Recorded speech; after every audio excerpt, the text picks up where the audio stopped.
দেখতে পাবি ও সিঁড়িতে, আমি তোর জন্য ওয়েট করছি, যাই চলে আয়। হ্যাঁ, আরে বাড়িটা জব্বর, কিন্তু লোকটা মহা কিপটে। হ্যাঁ ভাই, কোথায় ভাই? পৌঁছে গেছি আমি।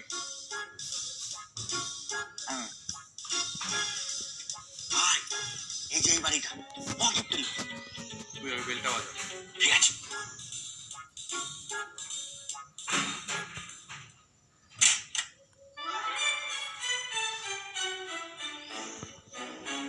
আপনাকে তো ঠিক চিনতে পারলাম না, আপনি কে? বাবার সম্পত্তির ভাগাভাগির সময় ভাই তার সহোদর ভাইকে চিনে না, আর আমি তো তাও আপনার দত্তক নেওয়া ভাই, তাও মাত্র 3 রাতে। কি বাজে বকছেন, আমার কোনো ভাইটাই নেই। হ্যাঁ তা ঠিক, এখন আর কোনো ভাইটাই নেই, কিন্তু আপনার বাবা যতদিন হসপিটালে ছিল ততদিন তো ছিল। বাবা এখন সুস্থ হয়ে গেছে বলে কি ভাইয়ের মুখটুকু মনে রাখতে নেই? এসব বকছেন আপনি আবল তাবল। স্বাভাবিক বৌদি, স্বাভাবিক। আপনার চাপটা আমি বুঝতে পারছি।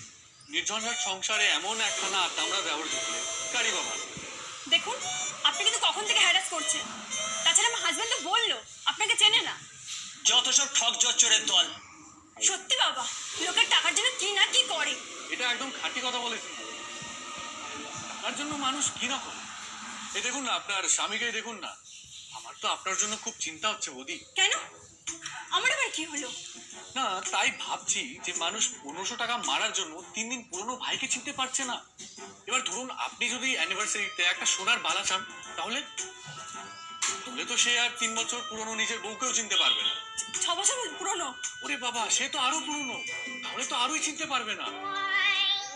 না বৌদি, যদি আপনি ভালো চান তাহলে নিজের বিয়ের ফটো আর ভিডিওগুলো সোশ্যাল মিডিয়াতে ছেড়ে দিন, যাতে বিপদে পড়লে আপনি প্রমাণটা দেখাতে পারেন। এই বেরো, বেরো বলছি এখান থেকে। আর তুমি এখানে দাঁড়িয়ে দাঁড়িয়ে কি পাগলের প্রলাপ শুনছো বলো তো? চলো ভিতরে চলো। আরে বৌদি দাঁড়ান, এই সুযোগে আপনার এই দেওর আপনাকে একটা খুব ভালো সিনেমা দেখাবে। যা বুঝতে পারছি সিনেমাটা মিনিট 20 চলবে, আর তারপরেই একটা জমজমাট ক্লাইম্যাক্স। ও হিসেবে দাদার আসল রূপটা আপনি দেখতে পেয়ে যাবেন। আহ, তুমি আবার দাঁড়ালে কেন? এইসব ফালতু ঝামেলা কিভাবে মেটাতে হয় না, সেটা আমি খুব ভালো করেই জানি। আর শোনো, তুমি চুপ করো। তুমি যে কত বড় ধর্মপুত্র যুধিষ্ঠির সেটা আমি ভালো করে জানি, আর আমি এখানে দাঁড়িয়ে থাকবো। আর এই যে তুমি যে এতক্ষণ ধরে এত কথা বলছো, কোনো প্রমাণ আছে তোমার কাছে, নাকি মুখেই মারিতাম জগৎ?